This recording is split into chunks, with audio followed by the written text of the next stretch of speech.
tá? Aqui a gente tem um gateway, a gente faz um proxy reverso via Apache aqui dentro hoje, tá bom? E só esse cara tá para fora.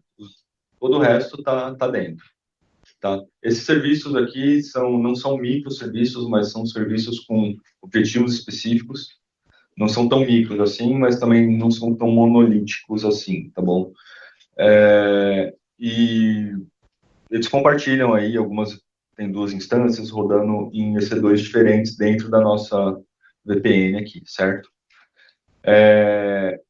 Uma característica importante é que hoje a gente faz um self-host de um Postgres, tá? A gente faz a gestão desse database. Hoje a gente está trabalhando com uma base aí mais ou menos de 160 databases diferentes. Não é o mesmo database, minha aplicação não tem um database. Ela é multi-tenant, mas não é multi-tenant na vertical ali, não é uma column que define qual que é meu tenant ID. É um database que define as informações do meu cliente. Então, hoje a gente está na base 160. Por que eu não parto para uma solução autogerenciável da AWS, etc e tal? Já respondo agora. Alguns clientes fazem exportações absurdas de dados ali, tipo, geram Excel só de exportação de informação com mais de 500 MB. E de forma até que recorrente, né? 2, 3 milhões de informação no Excel, bastante dado. A gente tem um acesso de in-out consideravelmente forte ali, e se a gente partir para um RDS, um Aurora, etc., a gente tem que olhar muito bem esse custo de acesso, porque eles são bem taxados, por assim dizer, esses acontecimentos. Então, como a nossa equipe tem capacidade hoje de fazer essa gestão, tem conhecimento interno para fazer a gestão, como DBA, mesmo tendo nenhum DBA de formação aqui, dos databases tem funcionado muito bem até o momento, tá bom? Então, é mais ou menos esse cenário atual, tá? E para segurança, a gente tem o serviço aqui a gente tem o IDP e o Keycloak para fazer o direcionamento de autenticação dos nossos usuários, tá bom? Basicamente é isso. O que a gente usa para o nosso repositório de código? A gente está usando hoje o GitHub, tá? A equipe tem acesso, sobe lá. Hoje ainda não usamos o GitHub Actions, mas, por exemplo, as aplicações estão todas dockerizadas, já estão todas rodam em container, inclusive o ambiente em dev em Fargate funciona, estão usando esses containers são hoje subidos na mão, via comando mesmo, para o ECR, para o Fargate fazer o uso deles. Tá? É importante não estar um publishing automático hoje, tá? A gente sobe na mão e tem que ir lá no Fargate mandar ele atualizar o container da task dele, certo? Coisas que nós estamos vendo aí que entram nessa brincadeira, a gente poder melhorar nossa criptografia de dados em repouso hoje. Hoje a gente não tem, mas tem sido uma questão de segurança que a gente precisa olhar para isso, tá?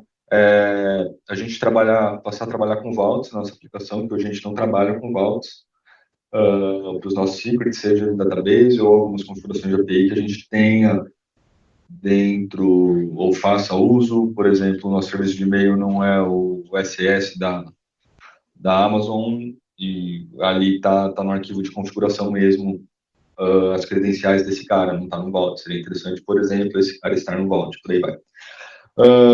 O que mais, Pop? Me ajuda, cara.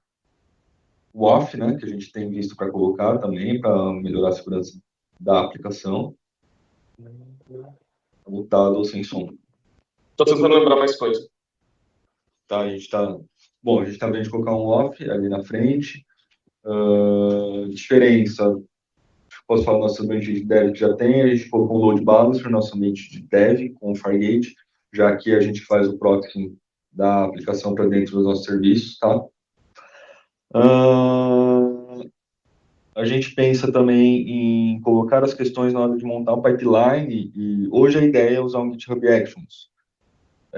Imagina que você vai me perguntar na conta que a gente usa do GitHub, apaga, mas o primeiro nível não é o segundo nível, que tem algumas opções a mais segurança, e a gente estuda colocar algumas questões de SAST e DAST, que a gente conseguir colocar ali no meio dos nossos pipelines Pode ser, sei lá, estava até estudando esses dias, talvez não precise nem pensar muito, depende do consumo que a gente tiver no GitHub Actions, pode pensar no Jenkins, mas aí a gente vai conversando sobre o assunto, não é o caso.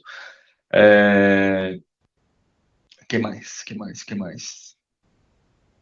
Claro, tem outras automações que até, como a gente está entrando mais com essas questão de cabeça no DevOps, mas, por exemplo, de começar a forçar um semantic version de configuração no Git para funcionar os pushes, etc. e tal. A gente fazer um build quando acontecer pushes em locais específicos antes de gerar um pull request, para a gente começar a aumentar esse nível de segurança, fazer nos nossos pipelines mesmo, fazer esse trabalho mais aprimorado e automático que pode acontecer, tá? Pode ser que eu lembre de mais coisas já, agora de cabeça, assim, É bastante não, coisa, né? mas mais coisas aí. Vamos lá. Deve ter um monte de dúvida. Não, eu acho que está claro, pelo menos na tua visão, né, o que precisa ser evoluído, o que precisa ser tratado, né, do ponto de vista da segurança, né, dentro desse contexto, né. Essa aplicação, vocês estão utilizando para vários clientes, é uma aplicação só, é uma aplicação que é replicada para cada cliente? Como vocês tratam esses distintos tipos de clientes, ainda que você está falando que tem uma aplicação de banco, né? Vamos lá. Só mais um comentário que eu acho importante, relevante, que eu esqueci de falar. A parte, acho que ficou claro que o nosso desejo é sair de um cenário de instalar o Java, hoje é em Java e Angular, basicamente, e portal em Angular e aplicação em Java, em Spring. Mas fica claro que a gente quer sair do cenário hoje de eu implantar um jar, embora a gente consiga escalonar máquinas, etc., para processamento, a gente quer ir para o universo de containers, que é onde a gente deve estar, tá? A gente pode conversar sobre o Kubernetes, pode conversar sobre EKS, eu acho que aí a gente escolheu mais pela facilidade o Fargate, mas a gente pode sentar e conversar nisso no futuro. Acho que não é um problema, tá bom? Mas a partir do momento que a gente escalona e tem múltiplas réplicas de cada serviço, que a gente precisa olhar para a observabilidade também, que hoje tudo bem, eu sei qual que é meu fluxo, eu abro 3, 4 terminais e estou olhando. A partir do momento que eu tiver isso escalonado em réplicas, começa a ficar mais complicado, não são 3, 4 terminais que eu vou brincar. Então, seria interessante eu ter visualizações diferentes disso, visualizações e entendimentos dos meus serviços. Que mais? Eu consegui ter um tracking end-to-end das minhas requests, porque eu não compartilhei, mas existe comunicação inter-serviços, né? Então, acontece, a aplicação, a partir do momento que entra no meu gateway, eu saio direcionando entre serviços dentro do meu back-end para ver meu Federation Service, ver se o cara, o issuer do token dele é válido, ver se ele tem autorização para entrar naquele endpoint, acessar aquela empresa específica e daí ele vai para onde ele tem que ir para fazer o processamento devido. Então, é interessante, importante para a gente fazer esse tracking, não é só interessante, é muito importante, senão a gente não vai conseguir esse track do rastreamento end-to-end. Então, a gente pode estudar, subir ali, não tem problema nenhum, a gente subir um sidecar, sei lá, se for um Kubernetes, um Fargate, eu não cheguei a estudar ainda para ver o que subia ali, a gente tem um pouco de conhecimento de OpenTelemetry para brincar com isso, pode falar de Grafana, etc. Tá? Lembrando que assim é uma aplicação em construção e um local que a gente está tentando evoluir e a empresa está caminhando com esse serviço. Um ponto importante, o custo importa para a gente. Não adianta eu vir aqui e tentar aplicar um Datadog, porque conforme que eu colocar o Datadog fica bem pesado nos custos. Então, isso ainda é importante para a gente, tá? Então, essa questão de visibilidade end-to-end é crucial. Assim, tá? Então, voltando. A sua pergunta, só vou recapitular. Sua pergunta é como que a gente disponibiliza essa aplicação para o cliente, Isso, né? para vários clientes, né? Vários clientes simultaneamente. Isso. São exatamente o mesmo serviço, o mesmo core que é compartilhado, a mesma infraestrutura, a diferença que a gente cada cliente tem um database e a gente tem informações de identificar onde cada aplicaçãozinha, cada pedaço da aplicação, qual database ela tem que conectar. Então, a aplicação, o mesmo core de aplicação para tudo. Eu não tenho o cliente A tem uma instância, o B tem uma instância, o C tem uma instância. Não, eu tenho a aplicação e uma infraestrutura única onde a própria aplicação sabe e tem um conhecimento de como tomar decisões, de onde encontrar e como encontrar esse database. Excelente. Muito bom. Se tiver mais alguma pergunta relativa a isso, pode explorar. Fica à vontade. Não, tá certo. Não, isso já explica bastante a questão da escalabilidade aí, né? Yes. E com relação ao pipeline, você estava comentando que você tem 3 ambientes, ainda não colocaram SAT Dart, né? Então, vão começar a colocar. Então, de alguma maneira, a aplicação ainda tem vulnerabilidades do ponto de vista de cobertura de testes, etc., não é? Sim, hoje a gente tem os testes são manuais, a gente não tem testes automatizados na aplicação ainda. Tá. Mas eu acho que até um goal mesmo, né, que a gente colocou, Cristina e Pop, para o próximo ano ter uma cobertura X aí de teste. Então, é um comprometimento que a equipe fez em cima disso, de começar a cobrir esse código com testes. Então, vai precisar, assim, o build, quando eu falo antes do pull request, ele vai começar a ser tão importante quanto não só saber se a aplicação passou ou não para quem está subindo ele, mas também para essa cobertura de testes aí, que pelo menos o teste unitário, mas hoje a gente faz testes manuais mesmo, clique by clique ali, clique por clique, mas teste de integração. Legal. Então, tendo testes manuais, a aplicação de alguma maneira, implantada ou colocada à disposição do cliente com uma frequência bastante longa, não é? Não é assim bastante frequente, né? Devido a que os testes manuais demoram, e eventualmente, se tiver erros, há uma necessidade de voltar a uma versão anterior. Como fazem todo esse processo aí? Bom, a gente buscou nossos caminhos aí para poder automatizar essa aplicação, automatizar-se entre aspas, né? Eu não vou fazer esse processo, não vou abrir um SFTP e jogar o arquivo lá. Eu simplesmente conecto na nossa VPN e tenho o meu script de build para... Daí eu escolho, se eu não tiver na VPN, eu posso escolher também os profiles, tem profiles e locais de deployment de configuração com scripts nossos para onde vai isso, para onde deixa de ir. Então, a gente tem os nossos scripts e roda as configurações específicas para aquele script, onde ele vai pegar, vai parar, vai subir o jar, vai parar a aplicação e vai dar API na outra, de forma automática para a gente. Basicamente, a gente automatizou um processo que De implantação. poderia acontecer de outras formas, né? As nossas entregas, elas são divididas, a grosso modo, mensais, onde mensalmente, vamos brincar assim, no mês ímpar a gente entrega grandes alterações na aplicação e nos meses pares a gente entrega solicitações menores. A grosso modo é isso, porque a gente trabalha mais ou menos no esquema de release, e essas releases são a cada 2 meses, só que elas terminam em mês ímpar. Então, no final da release, por exemplo, a gente está subindo agora um Open Search e a gente entende que isso é um desenvolvimento maior, então ele vai ser entregue no mês ímpar, entendeu? Enquanto um relatório novo para o usuário, uma exportação nova é entregue no mês par. Então é mais ou menos mensal. E quando precisa de hotfix, a gente faz o hotfix com o detalhe do que a equipe fica à noite para fazer essa implantação, para ter o menor impacto possível nos clientes. Ok. A A frequência gente de tem erros, downtime, isso que eu quero dizer. a frequência de erros é pouca, grande, como que é? Defina erro. Indisponibilidade do cliente, por causa da Indisponibilidade do implantação. cliente. Cara, às vezes acontece problema em regra de negócio, mas não é. Tipo, daí a gente tem que fazer um hotfix, mas é natural de cada aplicação, né? Mas a indisponibilidade acontece, sei lá, alguns minutos por semana, que às vezes tem que fazer um hotfix ali, sei Pouca lá. coisa. Aí Impacto baixo, então. é questão de minutos, assim. E como é uma coisa que a gente tem as integrações acontecem à noite, e as pessoas usam em horário comercial, se tem algo, um erro que impacta bastante, aí a gente tem que fazer durante o dia o deploy, e daí vai impactar esses minutos.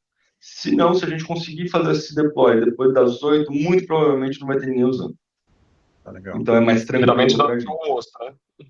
Na hora do almoço também, que a galera sai pra almoçar. Então a Passou gente versão na tenta... hora do almoço hoje, ninguém percebeu. Então, nem eu sabia, Tá vendo? mas é um exemplo. Não é tão... Hoje não é tão grande, mas eu acredito que no futuro vai passar a ser. Ok. No futuro a médio prazo, assim.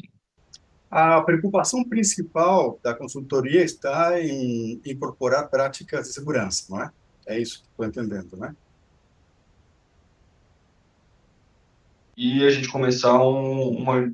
Porque eu entendo que eu automatizar o meu deploy, ou automatizar meus testes, eu vou trazer uma segurança. Ah, legal. Mas eu acho que a gente junta isso, conseguir iniciar uma cultura aqui dentro também. Tá legal.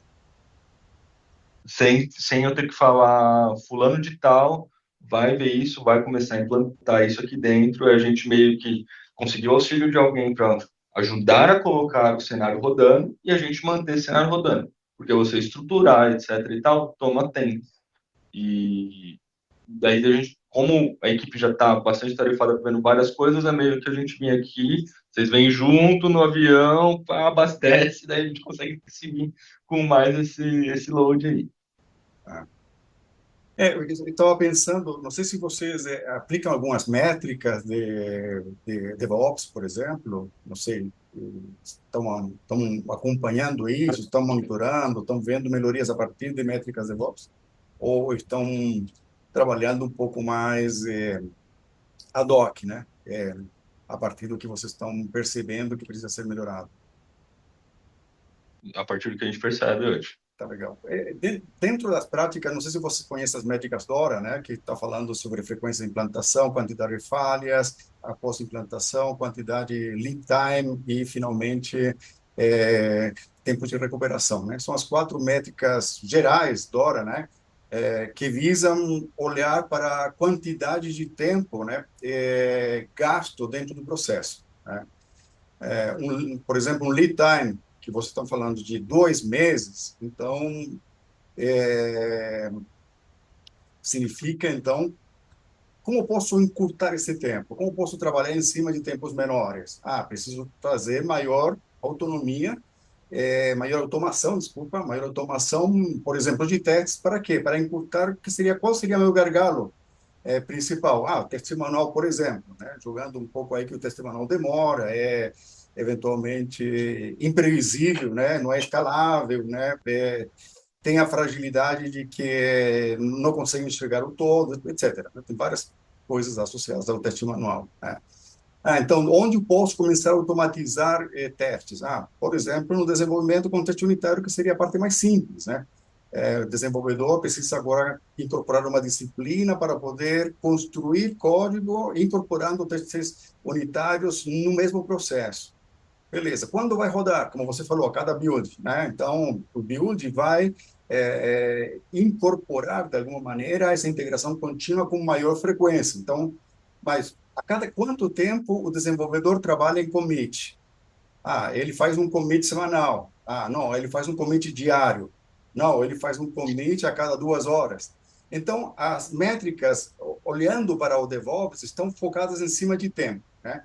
2 meses, então, qual vai ser o próximo objetivo? Trazer isso para 1 mês, depois trazer isso para 1 semana, depois trazer isso para 1 vez por dia, e assim por diante, né?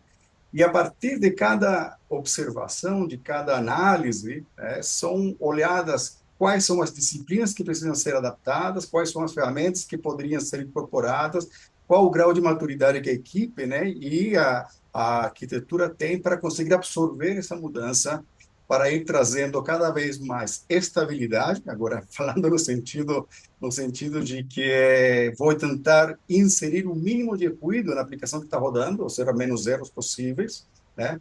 E começar a ter maior estabilidade na solução, né? Raiz, Sim. me permite só uma observação. Eu e a Cris, particularmente, a gente conhece as métricas DORA que o O nosso diretor de engenharia da outra empresa que a gente trabalhava, ele era um fã, assim, tremendo das métricas, e assim, e lá funcionava bem. Mas aí o Gabriel e o André posso me corrigir, eu acho importante na etapa seguinte, mas a gente está no step anterior, tá? A gente precisa muito mais aqui de estruturação ainda de DevOps para poder chegar no futuro e fazer uso das métricas DORA, que aí eu acho fantástico a gente usar. Só que aqui a gente está muito mais buscando a estruturação da nossa visão de DevOps. A gente está assim, nós não estamos no zero, mas a gente está num passo ainda muito inicial do ponto de vista de visão de estrutura nossa e de evolução de controle em DevOps, tá? Sim, né? Entendi.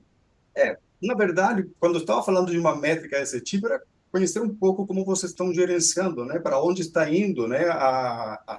As decisões em cima da evolução do DevOps, né? Porque tomar decisões em cima de melhorar uma ferramenta ou outra, ou melhorar uma disciplina, uma prática ou outra, sem ter um norte, né? A gente poderia estar gastando energias, certo? Talvez em focos que não serão tão importantes hoje, né? Então, a métrica, por exemplo, nesse tipo, né, vai olhar para as principais fragilidades, né? Onde que está nossas principais fragilidades, nossos principais problemas, onde o cliente está reclamando mais, onde nós estamos gastando mais dinheiro, onde nós estamos demorando mais em trabalhar, onde nós temos retrabalho, onde nós estamos precisando reforçar, né?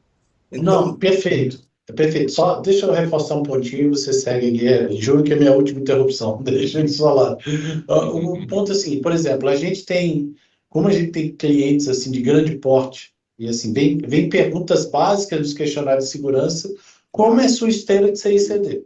Tá. Aí você vê que a gente ainda está numa fase básica de estruturação, é, perfeito a métrica DORA, mas como é que eu estruturo a minha esteira de CI/CD? A gente tem que ir nessas visões básicas ainda de garantir que a nossa infra está adequada, está tudo funcionando. Agora vamos começar a medir isso, ver se ele atende às métricas, se onde tem falha, onde dá para melhorar. Por isso que eu falei contigo que a gente estava num passo anterior, ok. tá? Sou fã também das métricas, a gente usava muito, mas a estrutura de DevOps lá estava bem avançada, tá? Sim, sim, sim. Tá certo, tá certo. Então, agora você comentou uma outra coisa que eu achei importante, né? O questionário de segurança do cliente, né? Isso também é um norteador, né? Que são os requisitos mínimos que eu preciso ter para poder atingir, certo, as necessidades, os requisitos em cima da segurança do cliente, né? Frente a isso, vocês já fizeram um mapeamento, né? O que está faltando, eventualmente, onde vocês estão expostos, onde vocês estão fortes. Acho que essa é a visão que o Gabriel estava mostrando para entender como a gente está hoje e do Sim, ponto de vista de, não diria nem isso, até chegar a estado da arte DevOps, né? Mas onde a gente algum pode dia, algum dia. apontar o carro para lá para poder ter essa visão, tá? Claro, claro, claro que sim. A É gente esse tem, trabalho que a gente precisa, Heinz. Beleza. a gente foi muito no sentido, você deve ter explorado, tido a oportunidade de explorar vários questionários de segurança aí também, que pediram seu suporte, mas a gente foi muito no sentido que a aplicação conseguia resolver nesse momento, Claro. e agora a gente está trazendo essas outras soluções aí de infraestrutura, por exemplo, o off, que até então a gente estava se protegendo de uma forma e tinha funcionado bem, mas agora começou a ser um requisito para a gente, entendeu? Que mais? Essa questão de escalabilidade a gente já vem trazendo e precisa começar a olhar para ela, para a gente começar a pensar em reduzir um pouco de custo, por isso que eu toquei no assunto do Fargate. Hoje eu vou dar um exemplo, eu tenho uma máquina que fica rodando só para processamento, eu preciso dela em pé. E se o usuário entrar à meia-noite, eu preciso estar disponível isso, processamento em background. Preciso disso disponível, mas eu preciso de uma máquina do tamanho da que eu tenho. Então, isso é um custo que basicamente paga outras coisas aí que a gente vai entrar. E daí vai ao encontro do que eu tenho conversado com o Feitosa aí de custo flutuar, né? Mas, enfim, É um apontamento. E o que os nortes e as coisas que eu trouxe aqui vai muito a questionários que a gente tem que responder e como que a gente se defende de algumas informações Isso. também do próprio time, e daí qual que voltado a gente, eu tenho a informação da API, eu tenho acesso à senha do banco do cliente e tal, como é que eu tenho acesso à senha desse banco? É via Vault, não está exposta, não está isso, não está aquilo. Então, isso são alguns exemplos de coisas que têm acontecido para que a gente possa começar a cobrir aí grande parte desses questionários, entendeu? A gente, por exemplo, questão de autenticação, quando a gente trouxe o OAuth, a gente trouxe o Keycloak mesmo, que você deve conhecer, a gente trouxe, agregou ele na nossa aplicação, a gente conseguiu ganhar bastante com segurança. Então, saímos do nível da gente controlar a questão da nossa autenticação e delegamos ela. Por algumas outras questões, o Federation Service ainda é nosso, mas tudo bem. Então, é nesse passo que o Feitosa traz. A gente automatizar, então a gente consegue falar, não, nosso pipeline é assim, nossos deployments são tomados a partir desses cuidados, para a gente dar um publish numa aplicação, entendeu? A gente faz uso, sim, para proteger as nossas chaves, as nossas senhas a partir de volta, principalmente de produção, entendeu? Eu citei o KMS, daí é uma outra estruturação que a gente tem estudado com o nosso suporte lá da Amazon, para colocar na nossa aplicação também que seja num custo viável. Esse tipo de situação que a gente busca. E, por exemplo, assim, eu vou te falar que hoje, para serviços, a gente tem quantos, Cláudio? Perfeito, Feitosa. O que? Desculpa, cara. Tem 7, 8 serviços de back-end. De Tem cabeça eu não lembro. 7. 7, 8. Ah, não, tem mais. Tem 9, tinha 9, acho. Bom, enfim, as nossas aplicações, elas se tornam alguns serviços aí que a gente distribui as informações. Vou dar um exemplo.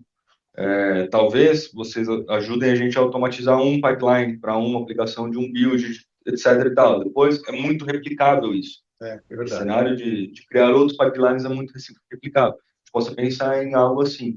Mas a gente conseguir também durante os pipelines, não só questão de teste, mas a gente aplicar análise de código, que a gente possa ter uma visão mais ativa e não reativa do que está acontecendo, entendeu? É nesse sentido que, nesse primeiro momento, a gente busca, a gente ter nossa esteira, poder plugar alguns recursos nessa esteira e a gente conseguir fazer a entrega para a gente ter um ciclo completo na Sim. parte final. De todos os serviços, na verdade, né, cara? Porque a gente precisa que eles comuniquem. Não Mas só de um serviço. se você chegar no nível e falar para mim, não, eu vou te ajudar com Fargate, por exemplo, ou vamos falar de um Kubernetes, daí não vai funcionar muito bem se falar comigo de Kubernetes só do meu gateway. Tem um ecossistema que precisa se comunicar. E daí tem redes, etc., e comunicações para fazer o discovery disso. Daí a gente precisa se a gente chegar no final de todo o serviço, a gente vai precisar conversar de pelo menos toda a configuração de um Fargate, toda a configuração do VKS ou do Kubernetes. Mas se a gente falar de um pipeline, por exemplo, para a gente fazer o pipeline, cara, falo para você, hoje as nossas aplicações já estão dockerizadas, por assim dizer, que a gente gostaria, por exemplo, de fazer esse build durante o pipeline, pode ser o resultado final, e elas já estão sendo buildadas dentro do Docker. Então, a gente gera uma imagem de build, builda ela e depois faz uma imagem do front ali, falando um pouquinho mais tecnicamente. Sim. Então, o nosso processo de build já segue essas regras que podem ser chamados lá dentro para gerar o Docker e subir para um ECR, por exemplo. Então, a gente precisaria de ajuda para fazer essa esteira para que a gente pudesse entregar no final e, durante esse caminho, claro, você vai falar, Gabriel, quando eu vou buildar, eu preciso colocar alguma chave durante o build? Eu falo, eu preciso. Precisa, porque a gente usa uma ferramenta de monitoramento que é o Sentry, não sei se você ouviu falar já. Mas a gente coloca uma chave do Sentry que vai junto com o nosso build. Como é que eu exponho essa chave? Eu tenho que ir lá no GitHub Actions e configurar ela. Então, isso seria legal a gente conversar para colocar. Então, isso é uma parte de segurança que eu estou defendendo a minha chave. Entendeu? É nesse sentido que o Feitosa quis dizer. Sim, sim. depois que a gente tiver isso, aí quando eu falei de cultura, a gente vai conseguir criar uma cultura na equipe de fazer esses passos e com o nosso comprometimento de colocar a questão de testes automatizados, unitários, para que a aplicação comece a evoluir nesse sentido. Não vai, sabe que não vai acontecer do dia para a noite, vai ser um processo árduo aí, principalmente Com com um certeza. barco navegando, né? Então, é nesse sentido. Mas nesse primeiro momento, a gente conseguir essa entrega, pegar daqui, colocar aqui, e você fala, não, eu vou te ajudar com o Fargate, vamos fazer o rastreamento, tal, vamos ver, vamos conversar disso, é interessante, ajuda a equipe precisa disso, para que a gente saia de dev e comece a subir esse ambiente para QA e depois para produção, entendeu? Então, é mais ou menos assim. Cris, pode, se vocês quiserem complementar aí, me ajudem também. Não, Qual o tamanho da equipe? Só para entender mais ou menos. 11. Hum? 11. 11 desenvolvedores. 11 devs. Isso. Isso. Eles fazem também papel de infraestrutura e segurança?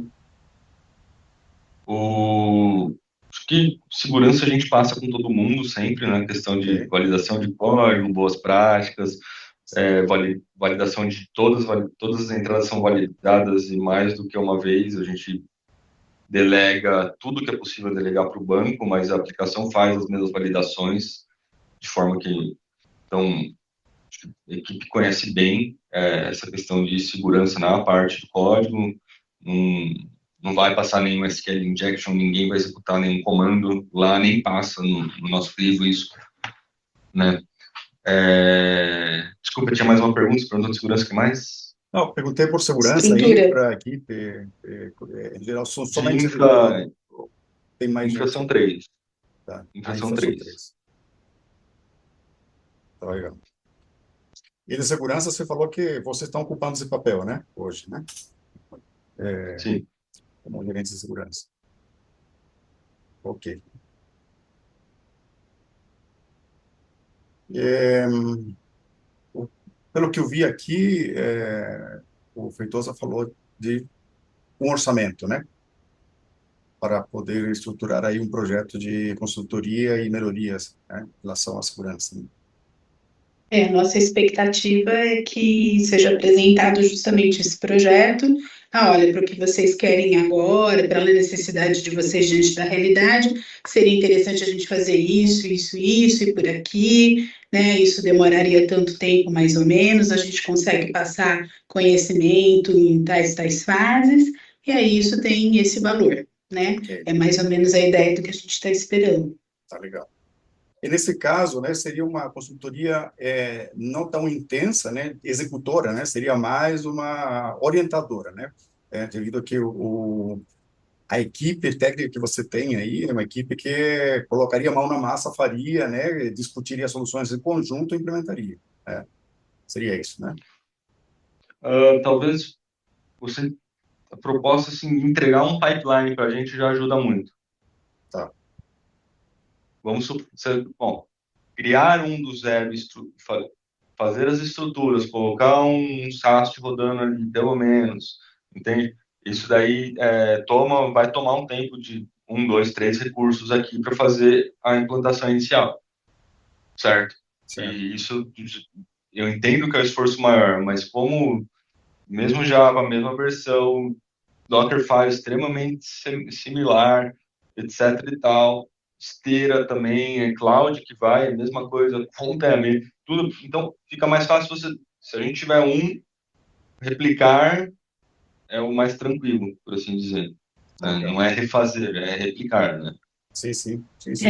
E com a passagem de conhecimento de vocês, né? Sim, O sim, que não impede também de ter algumas horas de suporte, que claro. aí, à medida que a gente que a gente vai tentando replicar, vai encontrando dificuldades, a gente pode acionar também. Acho que isso não é algo que está fora da ideia, tá? Claro.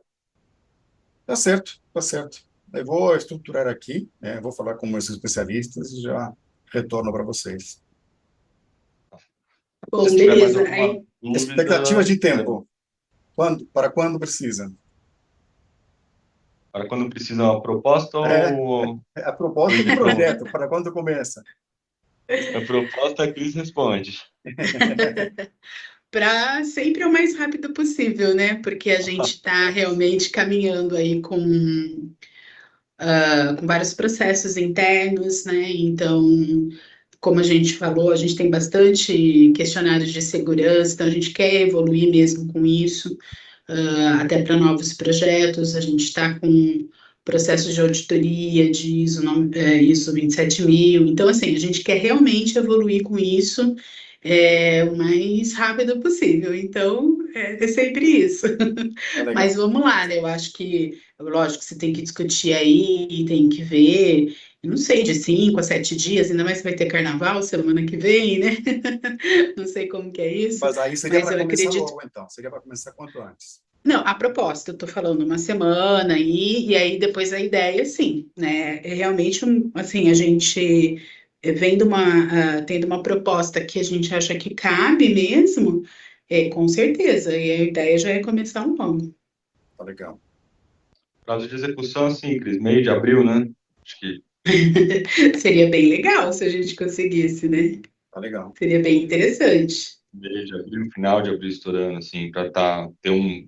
É, Para que a gente tenha tempo hábil, né? Para fazer as outras a coisas. gente queria chegar aí no meio do ano já tendo dado um passo bem considerável, porque o tempo passa muito rápido, o segundo semestre geralmente é bem pior que o primeiro, né? Então, de correria, de atividades, né? Então, se a gente já conseguisse ter alguma coisa ali mais concreta, eu acho que já garante que realmente a gente vai estar caminhando bem nesse ano de 25 com essas metas nossas. Ótimo. Tá bom. Eu vou correr aqui do meu lado e quanto antes já mando para vocês.